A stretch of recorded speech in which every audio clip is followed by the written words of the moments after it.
Here is a strange kind of exhaustion you might recognize. You are working harder than you have ever worked. You have more tools than any generation in history. Apps, tactics, courses, side hustles, 100 open tabs of advice. You move fast all day, answer every message, chase every opportunity, and still, somehow, you are not winning. You are just busy. The motion is furious and the progress is thin. 400 years ago, on a small island off the coast of Japan, a swordsman stepped out of a boat, carrying a weapon he had carved from a spare oar on the way over, and killed the greatest rival of his age in a single stroke. His name was Miyamoto Musashi, and by the time he died, he had fought more than 60 duels to the death and lost not one of them. But the astonishing thing is not the body count. It is what he concluded after a lifetime of winning, that almost everything most fighters do is wasted. The extra motion, the fancy techniques, the favorite stance, the need to look impressive, noise, all of it. Real mastery, he decided, was not about adding more. It was about cutting everything that does not decide the outcome, seeing what actually matters, and arriving, calm and empty, at the one move that ends it. He had no teacher he was loyal to, no style he inherited, no comfort he would not sacrifice for an edge. He tested his conclusions the only way a duelist can, by staking his life on them and walking away alive. In the last year of his life, dying in a cave, he wrote it all down in a thin book of 5 scrolls. It was meant for swordsmen. It turned out to be one of the sharpest books on strategy, focus, and winning ever written. And it reads like it was aimed directly at your frantic, over-optimized, exhausted life. This is Miyamoto Musashi's The Book of 5 Rings, in about 20 minutes. The book is called The Book of 5 Rings, Gorin no Sho, written between 1643 and 1645 by Miyamoto Musashi. And to understand it, you have to understand the man, because no strategist ever earned his ideas more brutally. Musashi was born around 1584 into a Japan still soaked in war, and he killed his first man in a duel at the age of 13. He spent his youth as a wandering swordsman, sleeping rough, refusing comfort, testing himself against every master he could find, and winning every time. Most famously against Sasaki Kojiro at the island of Ganryu, where he showed up deliberately late, calm and rude, to shatter his opponent's nerve before a single blow was struck. He fought, by his own count, more than 60 times and never lost. And out of all that violence, he built his own school of 2 swords, one long and one short, wielded together, a method he named himself. He opens by telling you exactly that. Penho no micho niten ichiryu to goshi. I call my way of strategy the school of 2 heavens, 1 flow. Sit with how radical that is. He did not inherit a tradition and defend it. He studied everything, threw away what did not work, and forged a way that was entirely his own. Then, old and ill, he withdrew to a cave called Reigando and wrote this book. Not as theory, but as a debrief from a man who had bet his life on being right, over and over, and was still breathing. He was also a painter, a sculptor, a calligrapher. The same eye that ended lives painted a shrike on a bare branch with 3 or 4 perfect strokes and nothing wasted. Remember that image. It is the whole book. Nothing wasted. Here is the whole book in 1 sentence. The Book of 5 Rings looks like a fencing manual, but it is really one relentless argument that victory in anything comes not from doing more, but from ruthless practice, ruthless focus, ruthless perception, and finally, a mind so trained it acts on its own, empty and free. Musashi organized it as 5 scrolls, named for the 5 elements, and each is a layer of that argument. Earth, chi, is the ground, the way itself, the long forging, the refusal to waste effort on the useless. Water, sui, is the self, how to hold your mind and body, how to see, how to stay formless and adapt. Fire, ka, is the fight, timing, initiative, seizing the moment, getting inside your opponent's head. Wind, fu, is the survey, a hard-eyed study of rival schools and their flashy mistakes, so you learn what not to do. And void, ku, is the sky, what is left when technique has been so completely absorbed that it disappears and you simply act. We are going to walk the 5 most transferable ideas from those scrolls, one at a time. The 10,000-day forge, the cutting of everything useless, perception over sight, the stance that is no stance, and the emptiness of true mastery. 5 ideas from a man who never lost, each one a tool you can pick up today in a life that has nothing to do with swords and everything to do with winning. First idea, from the Scroll of Earth. There is no shortcut, and the forge is longer than you think. We live in an age that sells mastery as a hack. The weekend course, the one weird trick, the overnight expert. Musashi would have laughed and then cut you down. He gives you a hard number instead, the line he sets down to close the water scroll. Chenchi no keiko kitatoshi, manjitsu no keiko rentosu. 1,000 days of training to forge, 10,000 days of training to refine. Look closely, because he chooses 2 different words on purpose. The first 1,000 days are the blacksmith's word, the pounding that hammers raw iron into a blade at all. But that only gets you a sword. The next 10,000 days are the polishing, the refining, the endless small work that turns a competent blade into a lethal one. 10,000 days is close to 30 years. This is a man who won every fight he ever had, telling you that even he was still refining. And here is the modern mirror. The reason your progress feels thin is often not that you lack talent or tools. It is that you keep restarting the 1,000 days. You forge for a month, get bored, and switch crafts. So you are forever making raw blades and never polishing one. Musashi's brutal comfort is that depth is available to almost anyone willing to stay, but only to those who stay. Pick the blade you are actually going to spend your 10,000 days on, then stop shopping for another. Second idea, and it is the one that will change your week. Strategy is subtraction. In the Scroll of Earth, Musashi lists the principles a person must hold to walk the way, and the last one lands like a blade. Yaku ni tatanu koto o sezaru koto. Do not do anything that is of no use.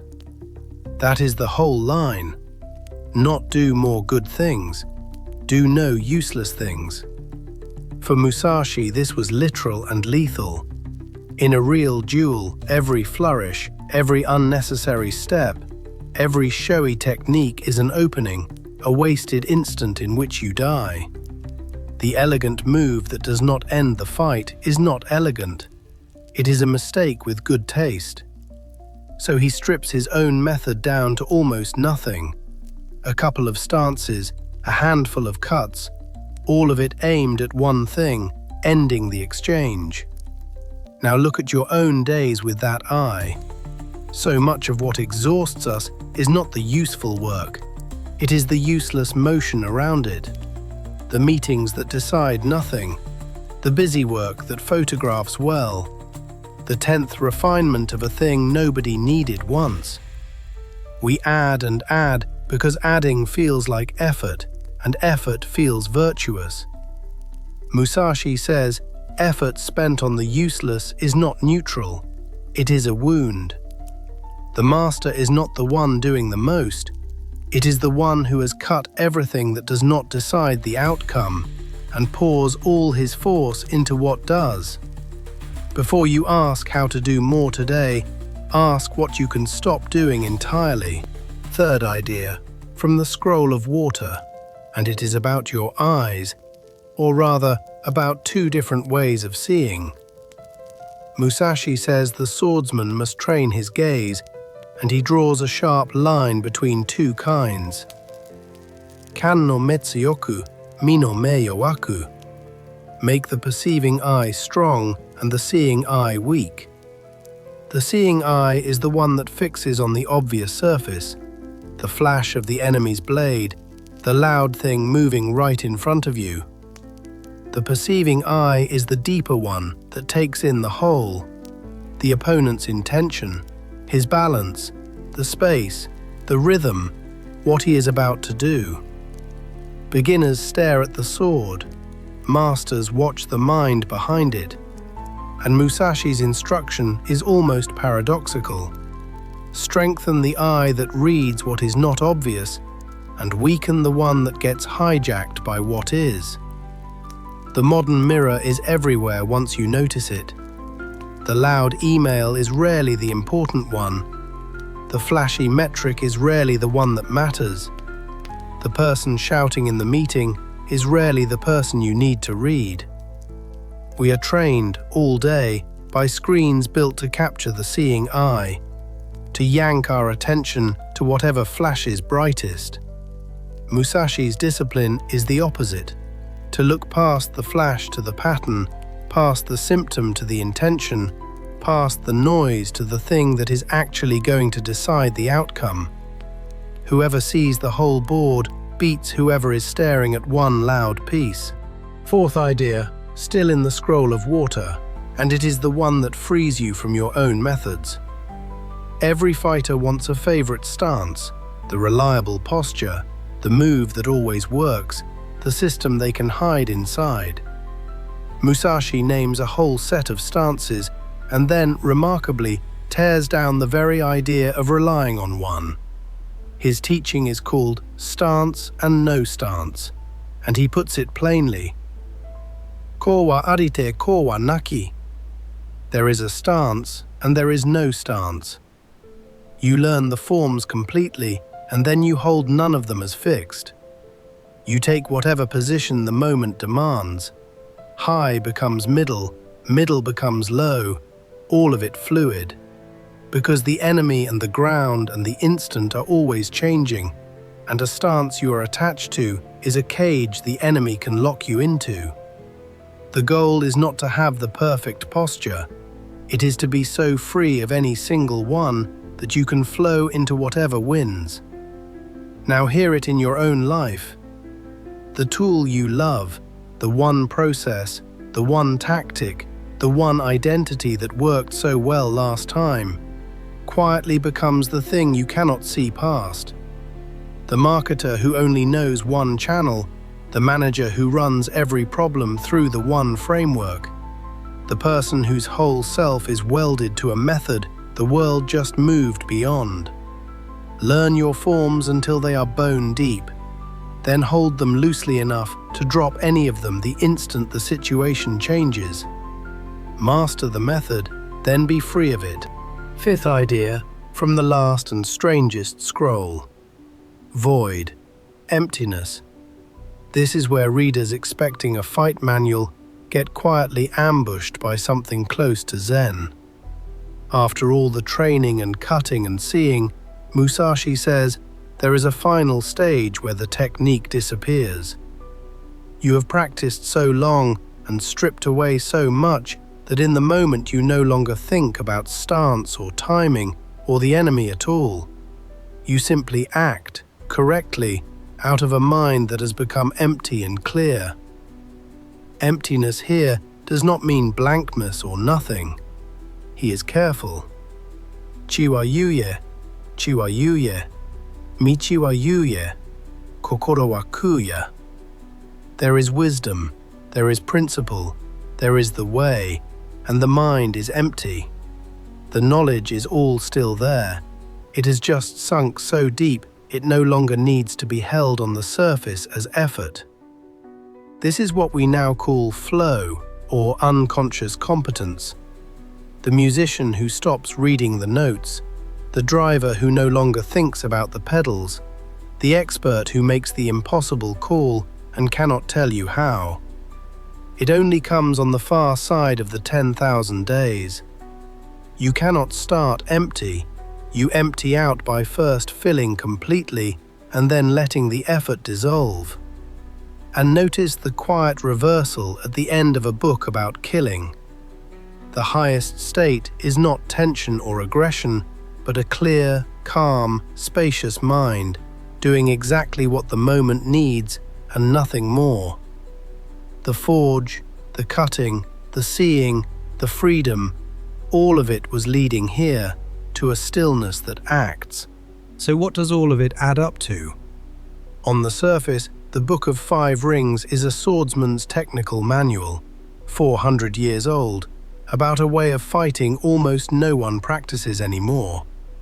But underneath, Musashi wrote one clean, unbroken argument about how to win at anything, and every scroll is a stage of it. Earth says, build on true foundations and refuse to waste effort on the useless. Water says, train the perceiving eye to read the whole. Stay so free of any fixed stance that you can flow into whatever the moment needs. And hold to the long forge, 1,000 days to hammer the blade and 10,000 to refine it. Fire and wind, which we passed quickly, say, control the timing, seize the initiative, get inside the other mind, and study your rivals coldly so their flashy mistakes never become yours. And Void says, do all of this so completely that it finally becomes effortless, and you act from a clear and empty mind. Put them together and you get the strange, unified truth of a man who never lost, that winning is not addition, it is refinement. Not more motion, but less waste. Not a bigger arsenal, but a sharper eye and a freer hand. Not tension, but a trained emptiness that meets each moment exactly as it is. He proved it with his life 60 times over, and then carved it into 5 thin scrolls so that you would not have to. That is why a swordsman's manual from feudal Japan sits today on the desks of generals, athletes, founders and artists who will never hold a blade. Because the enemy Musashi is really teaching you to beat is not the man across the field. It is the waste, the noise, and the fear inside your own head. Here is the one thing to carry out of this book and into your week. Musashi's entire life points at a single, unfashionable move. Subtract. Everything around you, every app, every guru, every anxious voice in your own head is telling you to add. Add tactics, add tools, add hours, add hustle. Musashi, the most effective fighter who ever lived, tells you the opposite, and he earned the right to. So this week, do not ask what else you can take on. Ask his question instead. Raku ni tatanu koto sezaru koto. What can I stop doing entirely because it does not decide the outcome? Find one thing, one meeting, one habit, one open tab of noise, one flashy task you keep polishing that no one needs, and cut it cleanly, the way he cut everything that did not end the fight. Then take the effort you just freed and pour it into the one blade you are actually forging, the craft you have decided to give your 10,000 days. That is the whole method in a single motion. See what truly matters, remove what does not, and put your full, undivided force into what remains. You do not become unbeatable by carrying more. You become unbeatable by carrying only what wins, and carrying it with your whole heart. Miyamoto Musashi spent a lifetime proving, 60 duels over, that the person who wins is not the busiest or the loudest or the most heavily armed, but the one who has forged one true skill over 10,000 days, cut away everything useless, learned to see what actually matters, stayed free of every rigid method, and arrived at each moment calm and empty and ready. He wrote it dying in a cave, and it has outlived every man he ever defeated. If this walk through the Book of 5 Rings gave you something worth keeping, subscribe. A new classic every week, faithfully, in about 20 minutes. Next time we leave the cliffs of Japan for the fog of Victorian London and Robert Louis Stevenson's strange case of Jekyll and Hyde, the story of a respectable man who brews a potion to split off his darker self and discovers too late which half is stronger. The original tale of the double life, written long before anyone had a public profile and a private feed. And tell me in the comments, what is the one useless thing you are going to cut this week? The move that photographs well, but decides nothing. Name it below. I read every reply.